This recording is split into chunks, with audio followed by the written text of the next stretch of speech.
Assalamualaikum warahmatullahi wabarakatuh. Perkenalkan, nama saya Alfitra Satarduhindi, NIM 41520120048 dari Fakultas Ilmu Komputer, Program Studi Teknik Informatika.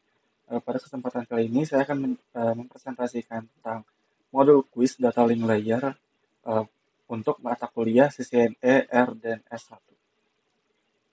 Untuk modul kuis ini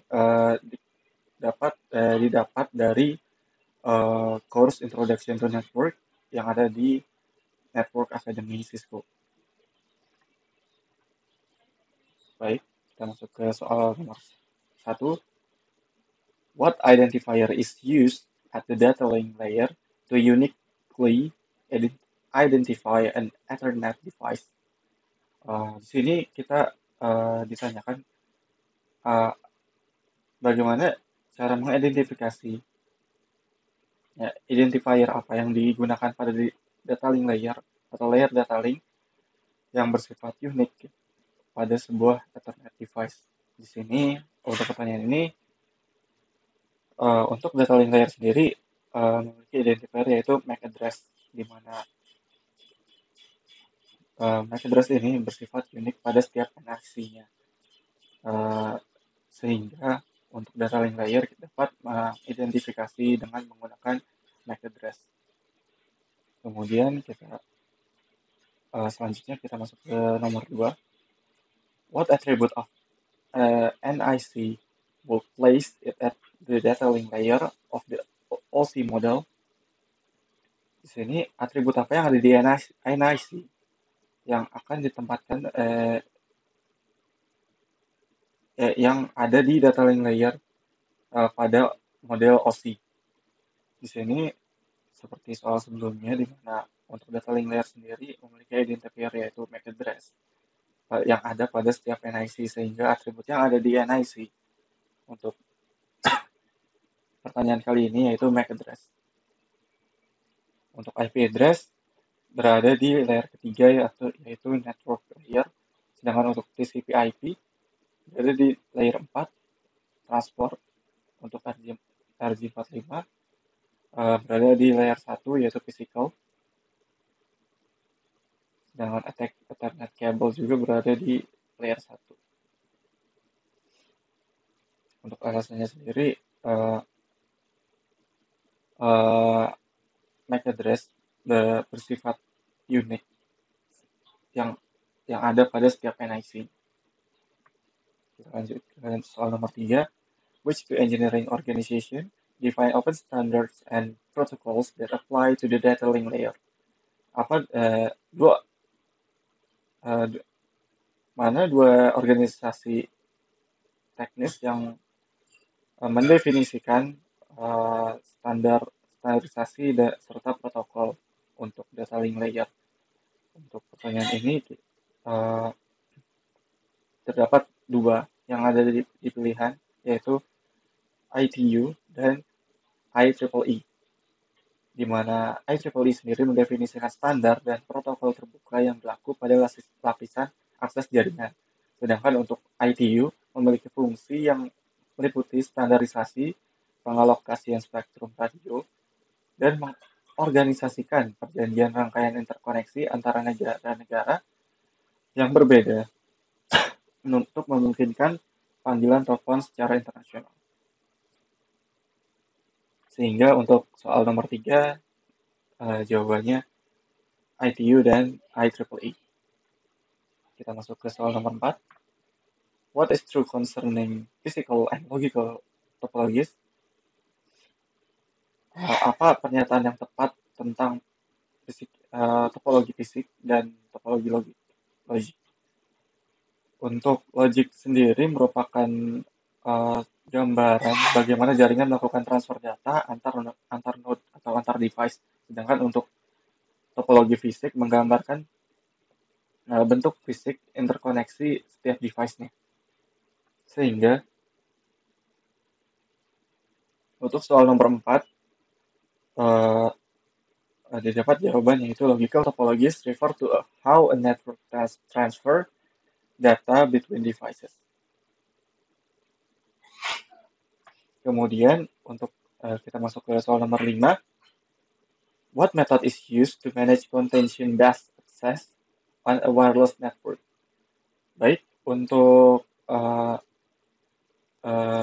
mengatasi kemungkinan data yang bertabrakan pada data link layer, di sini terdapat dua, yaitu CSMA-CD, yaitu collision detection, serta collision avoidance. Untuk collision detection atau CSMA-CD digunakan pada Ethernet atau wired network, sedangkan untuk CSMA-CA atau collision avoidance digunakan untuk wireless network. Sehingga untuk soal nomor 5 ini memiliki jawabannya yaitu CSMA-CA. Kita masuk ke soal nomor 6. A technician has been asked to develop a physical topology for a network that provides a high level of redundancy, which physical topology requires that every node is attached to every other node on the network. Di sini terdapat pilihan yaitu mesh, ring, hierarchical, bus, dan star. Untuk di antara pilihan ini yang merupakan topologi yang hubungkan setiap node-nya serta dapat memprovide atau menyediakan high level of redundancy, yaitu topologi mesh, di mana topologi mesh sendiri menghubungkan setiap node-nya, sehingga dalam satu node memiliki banyak cabang atau koneksi pada setiap device yang ada di satu topologi. Sehingga untuk jawaban nomor 6 yaitu mesh, topologi mesh. Kita masuk ke soal nomor 7. Which statement describes the half-duplex mode of data transmission? Di sini terdapat pilihan yaitu data that is transmitted over the network can only flow in one direction, atau bisa dibilang data dikirimkan hanya dapat dikirimkan pada satu arah. Kemudian untuk pilihan B yaitu data that is transmitted over the network flows in one direction at a time. Data dapat dikirimkan pada satu giliran, pada satu waktu, hanya pada satu waktu itu saja atau pada satu waktu.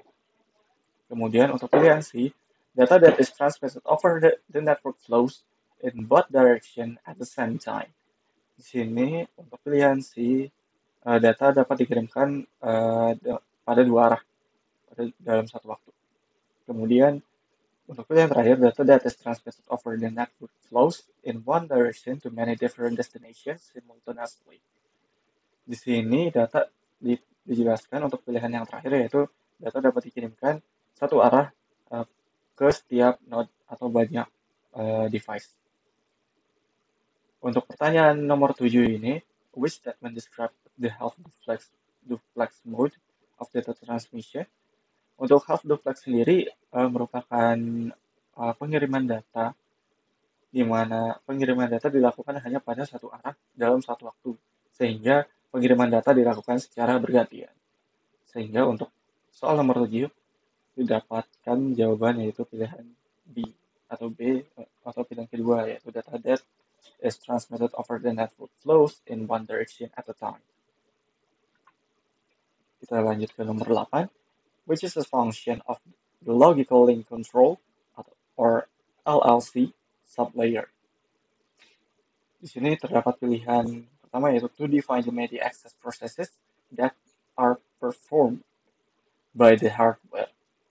Kemudian untuk pilihan kedua yaitu to identify which network layer protocol is being used, atau mengidentifikasi layer network mana yang sedang digunakan. Kemudian untuk pilihan ketiga yaitu to provide data link layer addressing, untuk menyediakan lapisan pengalamatan pada lapisan data link. Kemudian untuk pilihan terakhir yaitu to set segments and package them into data units that are called packets. Untuk pertanyaan nomor 8 atau which is a function of the logical link control or LLC sublayer, yaitu to identify which network layer protocol is being used.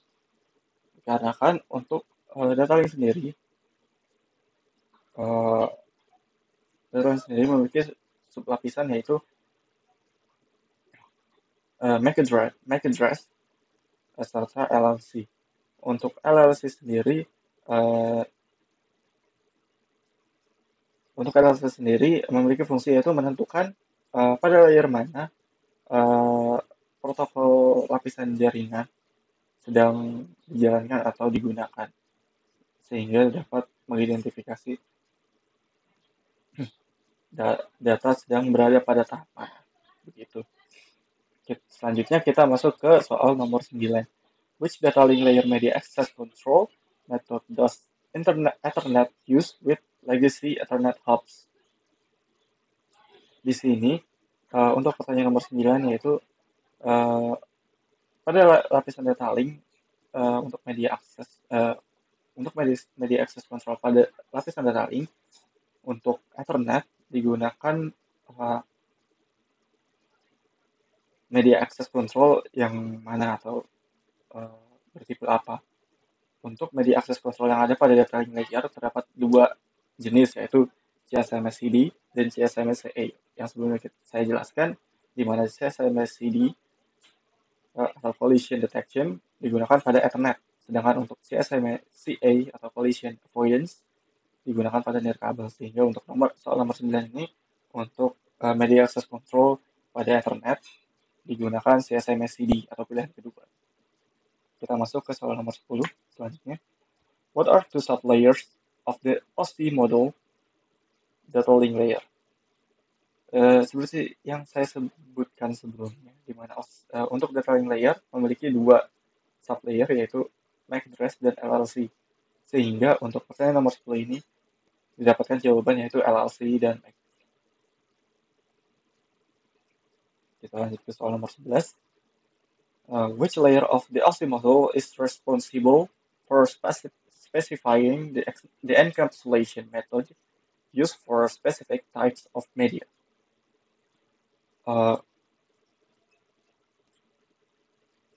Untuk lapisan pada model OSI yang bertanggung jawab untuk melakukan enkapsulasi yaitu data link, di mana data link sendiri memiliki fungsi yaitu mengenkapsulasi data sehingga data tersebut diubah menjadi suatu frame.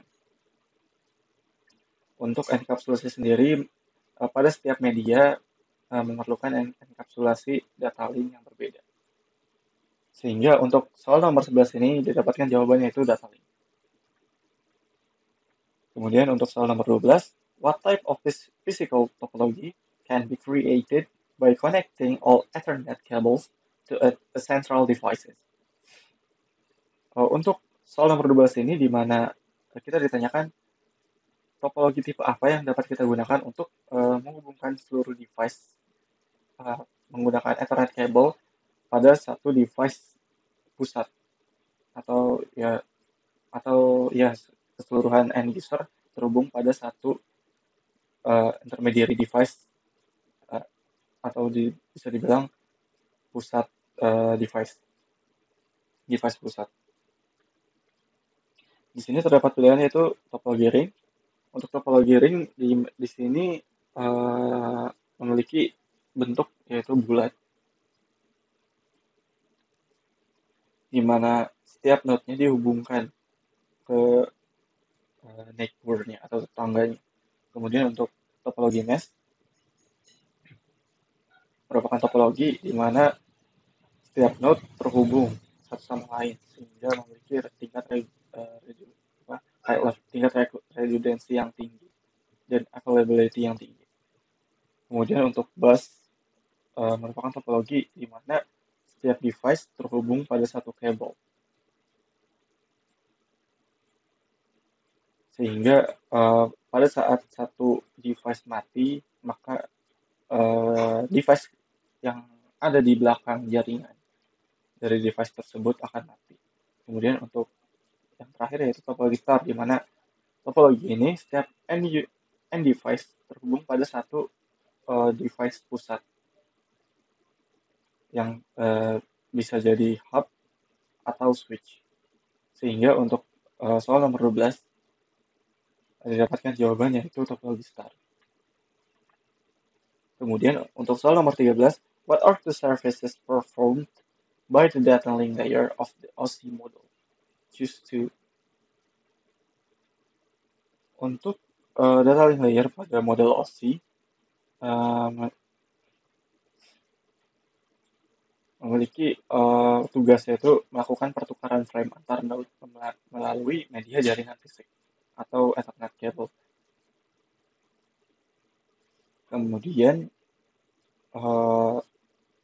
pada lapisan data link juga akan menerima paket dari layer ketiga atau network yang kemudian data tersebut dienkapsulasi menjadi suatu frame. Dan fungsi lainnya yaitu pada lapisan ini juga menyediakan media control access serta dapat mendeteksi kesalahan, di mana error detection terdapat pada bagian terakhir pada paket data atau frame data. Sehingga untuk soal nomor 13 didapatkan jawaban yaitu it provides media access control and performs error detection. Dan pilihan dan jawaban kedua yaitu it accepts layer 3 packets and encapsulates them into frames. Kemudian soal nomor 14, although CSMA/CD is still a feature of Ethernet, why is it no longer necessary? Di sini terdapat pilihan yaitu the use of gigabit Ethernet speeds. Di sini tidak terpengaruh untuk CSMA/CD dikarenakan CSMA/CD sendiri merupakan pengiriman data yang bergantung pada yang berfungsi untuk menghindari tabrakan pada pengiriman data. Kemudian pada pilihan kedua yaitu the development of half duplex switch operation atau pengembangan pada model half duplex untuk switch operasi untuk pada switch. Di sini tidak terpengaruh dikarenakan CSMA/CD sendiri sudah termasuk pada model pengiriman data half duplex. Kemudian the virtually unlimited availability of IPv6 addresses. Di sini untuk CSMA/CD sendiri tidak bergantung pada IP. Kemudian untuk pilihannya keempat, the use of full duplex capable layer 2 switches. Di sini di mana penggunaan full duplex pada layer 2 switch. Di mana untuk switch sendiri untuk dapat mengimplementasikan model full duplex sehingga dapat menghilangkan tabrakan serta menghilangkan kebutuhan pada model control access. Kemudian untuk pilihan terakhir yaitu the use of CSMA/CA. Di sini kemungkinan untuk CSMA/CA sendiri bergantung pada media apa data tersebut dikirimkan. Sedangkan untuk soal di sini kita menggunakan Ethernet sehingga CSMA/CA tidak berpengaruh. Dari keseluruhan pilihan didapatkan jawabannya yaitu pilihan keempat di mana the use of full duplex capable layer 2 switches, di mana dengan adanya full duplex kita dapat menghilangkan tabrakan atau adanya collision antar data dalam pengiriman data serta menghilangkan kebutuhan untuk penggunaan half duplex seperti model CSMA/CD serta CSMA/CA, sehingga pengguna tidak perlu takut lagi akan terjadinya collision pada pengiriman data dikarenakan terdapat dua jalur yang berbeda atau pengiriman dengan dua arah dalam satu waktu. Baik, untuk modul quiznya sudah selesai. Untuk data link layer kurang lebihnya mohon maaf. Wassalamualaikum warahmatullahi wabarakatuh. Terima kasih.